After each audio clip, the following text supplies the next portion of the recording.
So far you have learned a lot of things and I just want to give you a quick breakdown of क्या क्या चीज़ें आपने सीखी हैं। आपने डैशबोर्ड सीखा है, आपने लॉगिन करना सीखा है, आपने वर्डप्रेस को इंस्टॉल करना सीखा है। These are not easy things, and as we head on to our new lesson in which you will learn how to add images to your posts and pages, I want to congratulate you. I want to thank you for being a part of this amazing DG Skills community. और याद रखिएगा कि इस DG Skills community का part बनने के लिए you can join us on our learning management system, also known as the LMS. This is a community for you. This is a community by you. This is a community of you. जिधर आप एक दूसरे के साथ collaborative manner में DG Skills और WordPress की सारी skills और freelancing की skills सीख सकते हैं एक प्लेटफॉर्म पे। आपने कभी सुना है कि a picture is worth more than 1,000 words? Obviously सुना होगा। क्यों ऐसा कहते हैं? क्या रीज़न है कि एक इमेज 1000 अल्फाज से ज़्यादा की कहानी बयान कर सकता है? Why are images so important? उसकी कुछ रीज़न ये है कि images are visuals. Images are a visual connection to your mind, to your spirit. और ये जो mind और spirit का connection है, that is what makes images so powerful. And that's why आप लोगों को अपने phones पे pictures लेने का इतना ज़्यादा शौक है. So adding images and other document or media such as files, videos or PDF is extremely easy within WordPress. बहुत ही आसान तरीके से आप ये files WordPress में ऐड कर सकते हैं, जिसके तरीके हम आपको आगे जाके बताएंगे. It's very easy. Media library is that central repository which helps you manage images and other files. तो WordPress में आप जहाँ ये सारी files को manage करेंगे उसे हम media library कहते हैं और इसको हम थोड़ा सा डिटेल में आगे एक्सप्लोर करेंगे.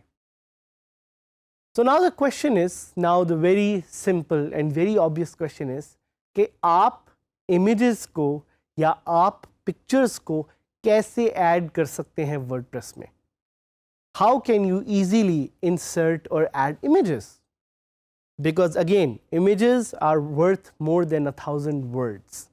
So there are two easy ways to do this. WordPress आपको ये functionality देता है कि आप दो आसान तरीकों से WordPress में images ऐड कर सकते हैं और इन तरीकों के अलावा भी there are far more ways, but we want to tell you the easiest of ways. So उसमें से एक simple तरीका is through the add media button. जब भी आप WordPress की कोई भी post खोलेंगे या कोई भी page खोलेंगे या कोई भी एक custom post खोलेंगे, आपको वहाँ पे add media का एक बटन नज़र आएगा.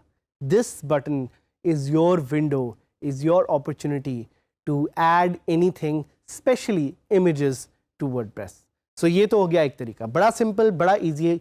Add media का जो बटन है वो आपने देखना है, उस बटन को देखते ही आपने क्लिक करना है and from there you can add images. लेकिन एक दूसरा तरीका है, ये WordPress में functionality अभी recently आई है. That functionality allows you to simply drag and drop images from your Windows folder directly onto WordPress. So बड़े ही simple तरीके में आप क्या करेंगे, आप image को click करेंगे, आप image को drag करेंगे and from there you will be able to add those images. So now the question is कि जब आप add media का बटन क्लिक करते हैं तो आपको क्या नज़र आता है? तो आपको यहाँ पे स्क्रीन पे नज़र आ भी रहा होगा एक you will see a dialog box which says insert media. और ये जो dialog box है, it has a lot of different options, but essentially what it's asking you to do is कि अगर आप किसी भी तरह का कोई एक image add करना चाह रहे हैं तो वो यहाँ पे आप ऐड कर सकते हैं। उसके अलावा अगर आप चाहें तो यहाँ से ही ब्राउज करके इमेज को भी ऐड कर सकते हैं। So this is the opportunity that you have of adding images to WordPress. So आपके जहन में एक क्वेश्चन जो शायद आया होगा, और बहुत से क्वेश्चंस आ रहे होंगे साथ साथ, और उनका हम जवाब भी देंगे, आपको ज़्यादा एक्सप्लेन भी करेंगे। One question is, can I upload image of any size? क्या मैं किसी भी साइज का एक इमेज अपलोड कर सकता हूँ? सो इसका जवाब वैसे तो है यस, लेकिन आपने ख्याल करना है कि जो भी होस्टिंग आप यूज़ कर रहे हैं उसका एक इमेज का मैक्सिमम फाइल साइज होगा जिससे बड़ा इमेज आप अपलोड नहीं कर सकेंगे। तो you have to keep that maximum limit in mind. One example is कि अगर आप कोई 6 या 7 MB का इमेज अपलोड करने लगे हैं सो शायद वो हो जाए, लेकिन अगर आप कोई 20 MB का इमेज अपलोड करने लगे हैं तो वो नहीं होगा, और अगर हो भी गया that will not be good because it will use server resources. तो इसका थोड़ा ख्याल रखें, इमेज को कंप्रेस कर लें और छोटे इमेजेस को ऐड करें। Another question is, can I upload an image of any format? WordPress कुछ मेजर फॉर्मेट्स हैं, PNG, JPEG, जिनको और भी 2-3 हैं जिनको वो सपोर्ट करता है। So make sure you upload images which are only of a certain format. जब आप इमेजेस अपलोड कर लेंगे तो आपके पास एक डायलॉग बॉक्स शो होगा which is very visible to you here, और आपको भी हम लाइव भी दिखाएंगे। That dialog box will give you options of editing and seeing कि क्या क्या इमेज में वो चीज़ें हैं जिनका आपको ख्याल करना चाहिए। So now we will add an image to WordPress. So मेरे साथ रहिएगा, हम लॉग इन करेंगे djskills sadhamid.000webhostapp.com। हम साइट खोलेंगे और साइट खोलते ही हम इस पे लॉग इन करना चाहेंगे।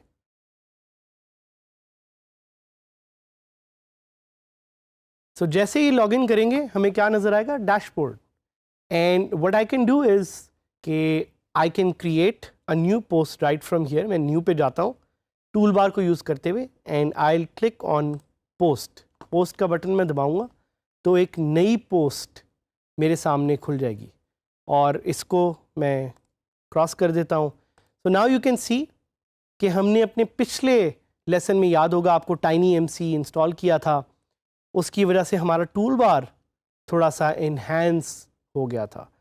So what I will quickly do is I will disable TinyMC। मैं क्यों इसको डिसेबल कर रहा हूँ? So you can see what a post looks like without the TinyMC tool bar. और मैं और भी प्लगइन्स को डीएक्टिवेट करूँगा, सो यू कैन ओनली सी कि हम इस वक्त क्या चीज़ ऐड करने जा रहे हैं। तो नई पोस्ट पे क्लिक करूँगा। अब आप देख रहे हैं कि वर्डप्रेस का पुराना टूल बार यहाँ पे वापस आ गया है। I have the option of creating a post, and I can just say this is an image post, and here I have the option of clicking on add media. तो आप देखेंगे कि जैसे ही मैंने ऐड मीडिया पे click किया है मेरे पास एक विंडो खुल गई है। This window allows me to upload any kind of file or any kind of images. कुछ तरीके हैं। एक तरीका ये है कि मैं मीडिया लाइब्रेरी पे क्लिक कर सकता हूँ टू सी कि अगर कोई इमेज ऑलरेडी ऐड हुआ है तो उसको मैं कैसे इंसर्ट कर सकता हूँ। But most importantly, how can I upload new images? So जैसे आप देखेंगे कि यहाँ पे एक ऑप्शन है to select file. So I just click select. मैं अपने डेस्कटॉप पे जाऊँगा। डेस्कटॉप पे मैंने फाइल्स के नाम से एक फ़ोल्डर बनाया हुआ है, एंड वहाँ से जो मुझे लेटेस्ट इमेज अवेलेबल है मैं उसको अपलोड पे क्लिक करूँगा, and you will see that now it's being uploaded live and it has just been uploaded. और इस अपलोड के बाद मेरे पास राइट पे कुछ ऑप्शंस भी आ गई जिनको हम बाद में डिटेल में डिस्कस करेंगे। And automatically that image has moved from upload files to the media library. Click on insert, and आप देखेंगे कि वो मुझे लाइव यहाँ पे अब नज़र आ रहा है कि इमेज इंसर्ट हो गया है। So this is one of the great and easy ways to add an image. इसके अलावा अगर मैं चाहूँ तो I can click on add media again, अब आप देखेंगे वो मुझे मीडिया लाइब्रेरी में शो कर रहा है कि कौन कौन से इमेजेस हैं जो यहाँ पे ऐड हुए हुए हैं. So what I can simply do is I can simply click on a previous image जो कि already uploaded था और उसको यूज़ करते हुए I can just click on insert into post. जैसे ही मैंने insert into post किया आप देखेंगे कि वो image सामने ऐड हो गया. And just to give you a quick idea कि ये image सामने दिखता कैसा है, I'm going to click on save draft and I'm going to open this up on a new page so you can see कि ये image दिखता कैसा है. So this is how the image looks. But जिस तरह मैंने आपको एक दूसरा तरीका बताया था image add करने का कि आप directly अपनी Windows folder पे जाके आप files में जा सकते हैं and you can select an image and you can just drag and drop और आप देखेंगे कि live image वो upload हो गया. And again I click on insert and after clicking on insert I click save draft and I will see कि ये image दोबारा add हो गया and you can see it in the forefront as well. But I want to do something more now. आप ये wonder कर रहे होंगे कि मैं और क्या करना चाह रहा हूँ. I want to add multiple images at once and that I can again do with WordPress. So I'll just click on files Windows के यहाँ पे और आपका जो भी एक folder है जिसमें आपके पास multiple images हैं तो मैं आपके सामने I want to add multiple images. तो मैं सारों को drag करूँगा और मैं drop पे click करूँगा and you will see automatically WordPress will recognize and WordPress will add all those images. So इसमें यही हमारा साथ रहा in understanding कि आप WordPress में images कैसे add कर सकते हैं. We'll be doing more in future lessons. हमारे साथ रहिएगा.